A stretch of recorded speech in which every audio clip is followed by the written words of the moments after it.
Bueno, vamos con otro ejercicio de polarización fija. Tengo este circuito con una fuente de voltaje de 18 voltios polarizando tanto la base como el colector del transistor, una resistencia de 100 kiloohmios en la base, una resistencia de 3 kiloohmios en el colector y una ganancia de 60. Adimensional, ya sabemos que la ganancia es adimensional. El transistor es un transistor NPN, dos capacitores de acople, uno de entrada y otro de salida, que sabemos que lo podemos eliminar debido a su comportamiento en corriente directa. Entonces los voy a eliminar de una vez. Con esto me aseguro que la corriente alterna no está afectando el análisis de corriente directa que está acá. Bueno, sabemos entonces que tenemos dos mallas, la malla de entrada, que es la que recorre desde VCC hasta el emisor por el lado de la base, y la malla de salida, que es la que recorre desde VCC hacia el emisor pasando por el colector. Entonces primero vamos a hacer nuestro análisis de la malla de entrada.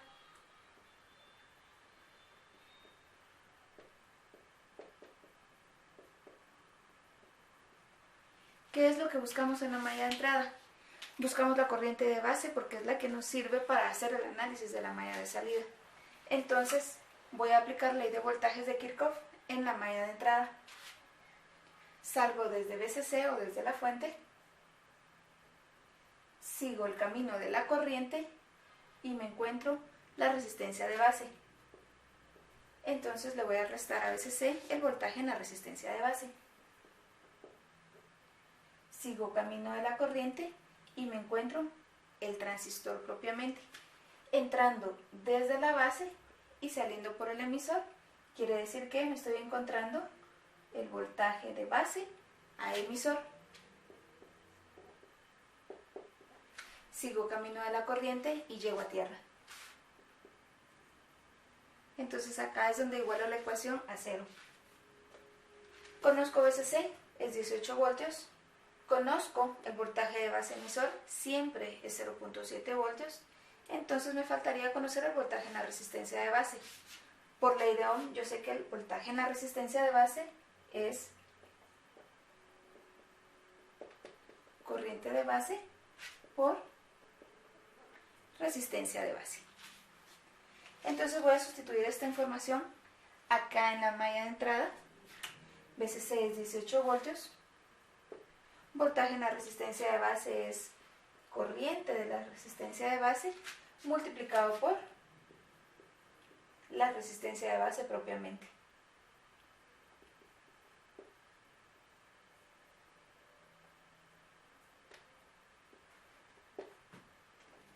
Menos 0.7 voltios del voltaje de base emisor. Esto es igual a 0. Entonces yo puedo pasar este término que no conozco del otro lado de la ecuación y despejar directamente la corriente de base desde esa ecuación. Es decir que yo tengo 18 voltios menos 0.7 voltios igual a 100 por 10 a la 3 ohmios multiplicados por la corriente de base. Al despejarlo, yo tengo la relación 17.3 voltios dividido 100.000 ohmios o 100 por 10 a la 3 ohmios. 17.3 voltios dividido 100.000 ohmios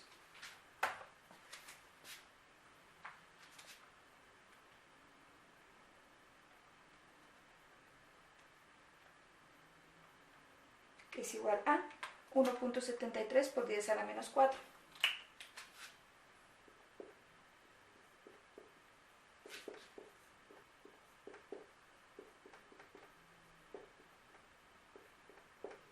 Estamos hablando de corriente, voltaje dividido resistencia, es amperios, es corriente. Entonces aquí tengo aproximadamente una corriente de base de, voy a correr el punto decimal 2 posiciones para que sean 173 microamperios. Una corriente bastante alta para la base.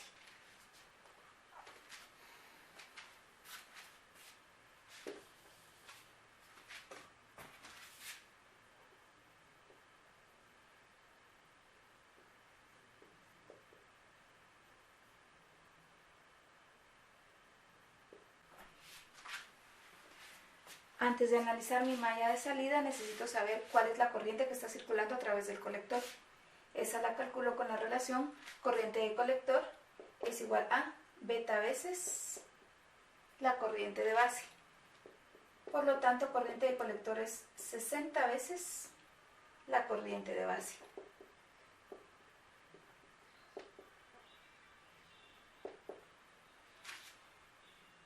$60 es adimensional porque es ganancia y estos son amperios porque estoy utilizando por 10 a la menos 6.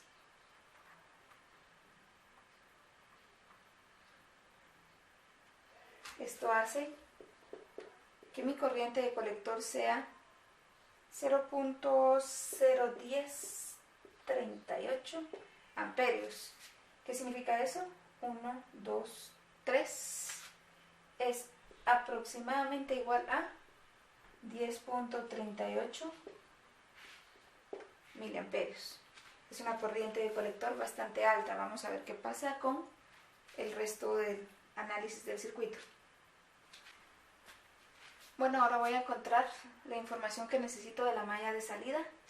De la malla de entrada yo necesitaba la corriente de base para poder encontrar mi corriente de colector. Ahora de la malla de salida yo necesito el voltaje que hay entre colector y emisor para determinar si mi transistor está en región activa, si está en corte o si está en saturación. Entonces, para mi malla de salida voy a utilizar otro color.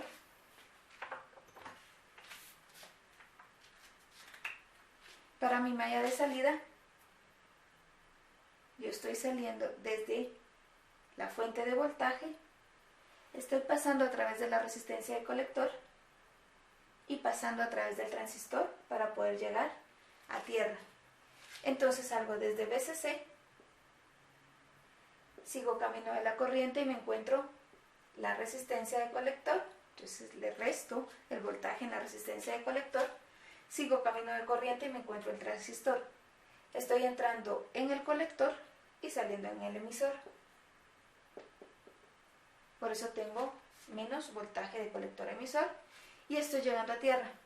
Esto es igual a 0. Conozco ya mi voltaje, mi VCC, mi voltaje de polarización son 18 voltios.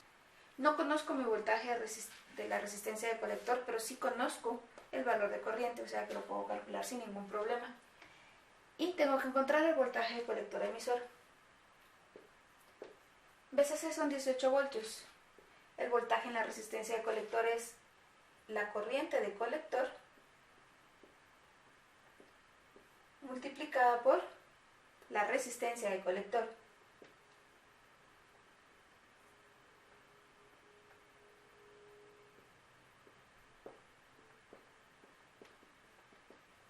Menos el voltaje de colector emisor es igual a 0. Tengo entonces que a 18 voltios le voy a restar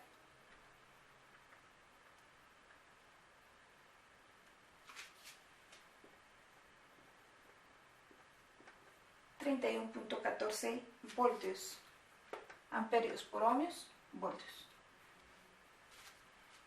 Y esto lo voy a igualar al voltaje de colector a emisor, ya que lo puedo pasar del otro lado de la ecuación sin ningún problema. Entonces, quiere decir que 18 menos 31.4 es igual a menos 13.14 voltios es igual al voltaje de colector a emisor. Este resultado negativo salió en la parte teórica, pero no significa que realmente en el transistor estén menos 13.14 voltios. No puede existir un voltaje negativo en este punto. Entonces, simplemente me está indicando que el transistor está saturado.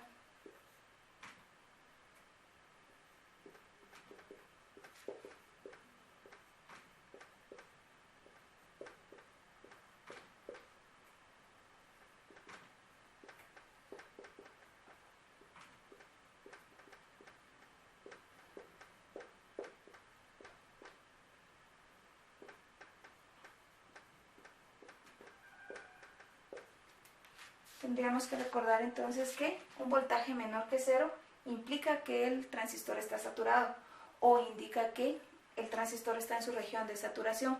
ya que toda la corriente se está quedando en el colector y el voltaje que está acá es muy alto, por lo tanto ya no deja que nada pase al transistor. Este voltaje negativo únicamente aparece en los cálculos matemáticos, no aparece realmente en la práctica. Cuando yo lo calculo y me queda un número negativo, tengo que asumir que mi transistor está saturado, pero si yo lo estoy haciendo, si yo estoy diseñando mi circuito o probando el circuito, me voy a dar cuenta que entre colector y emisor definitivamente no hay nada. Entonces, siempre que me aparezca un número negativo en el análisis de colector-emisor, voy a decir, el transistor está saturado. Toda la corriente y todo el voltaje se está quedando en la resistencia de colector. Les dejo para que lo vean.